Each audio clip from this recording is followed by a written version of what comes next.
Di desa itu, jam 7 malam bukan waktu untuk makan, melainkan waktu untuk menghitung siapa saja yang masih hidup. Tak ada suara azan, tak ada suara jangkrik. Hanya satu ketukan di tiap rumah, dan jika jumlahnya salah, pagi harinya akan ada kuburan baru.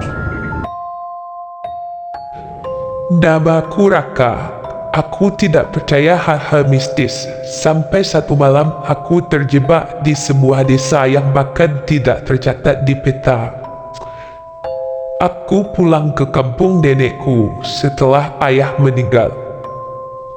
Desanya bernama Desa Wonos Asri. Terletak jauh di balik sawah dan hutan jati. Saat matahari hampir tenggelam, motorku mogok tepat di gerbang desa.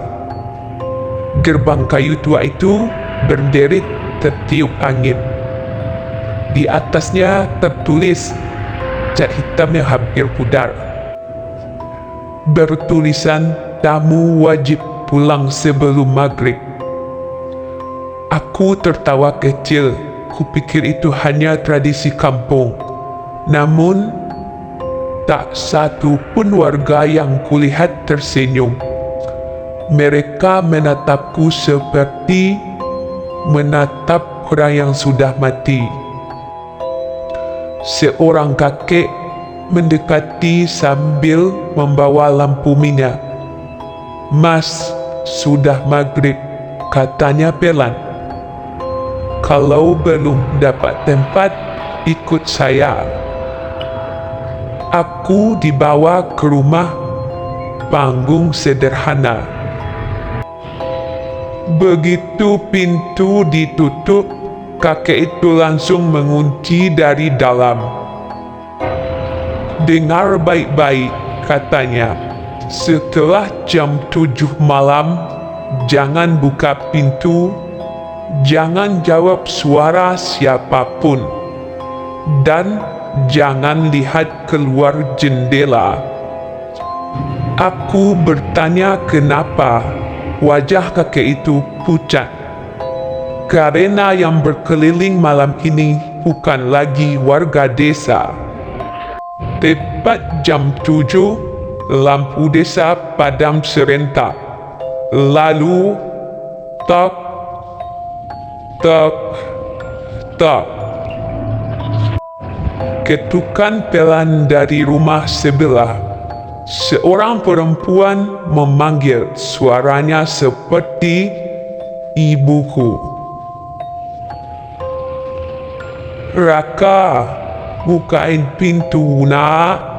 Tubuhku membeku. Kakek itu menutup mulutku, berbisik, "Kalau dia benar ibumu, kenapa dia datang tanpa bayangan?" Aku menoleh ke jendela. Tak ada bayangan siapapun. Ketukan berpindah rumah demi rumah, dan di setiap ketukan selalu disertai suara orang yang paling mereka rindukan. Tiba-tiba terdengar jeritan dari rumah ujung desa. Pagi harinya aku tahu. Seorang pemuda membuka pintu karena mendengar suara istrinya. Yang masuk bukan istrinya.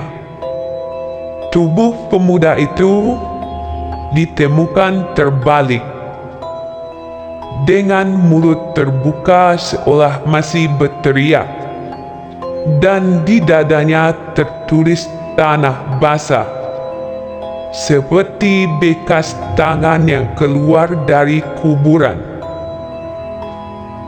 Sejak itu, aku sadar desa ini menjaga sesuatu, dan sesuatu itu menuntut tumbal. Keesokan sore aku mengintip sawah di belakang desa. Di sana ada kuburan tanpa nisan. Jumlahnya bertambah setiap minggu.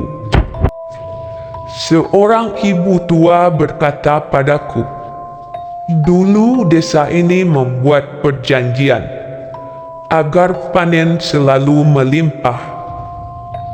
Apa yang mereka berikan? Tanyaku. Ibu itu menatap tanah.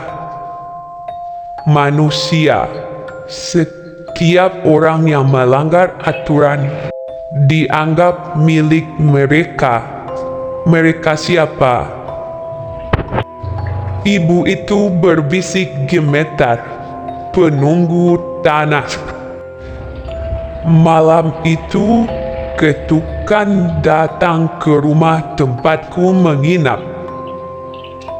Namun kali ini, suara itu adalah suaraku sendiri.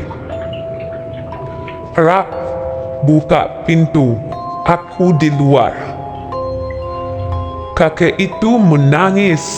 Sudah waktunya, Mas. Mereka tahu kamu bukan dari sini. Bayanganku terlihat jelas di bawah pintu. Namun, bayangan itu bergerak lebih dulu daripada suaranya. Aku lari keluar lewat jendela, menuju sawah dan kuburan. Tanah di sana bergelombang, seperti bernafas. Tangan-tangan hitam muncul, menarik kakiku. Aku berteriak, lalu semuanya gelap. Aku terbangun di pinggir jalan raya. Motorku normal, tak ada desa, tak ada gerbang. Kupikir semua hanya mimpi. Namun, di sakuku ada segenggam tanah basah. Dan malam itu, jam 7 tepat, ada ketukan di pintu rumahku, disertai suara yang sangat kukenal. Rak, kita belum selesai. Jika kamu dengar ketukan setelah maghrib, pastikan suaranya benar-benar milik manusia.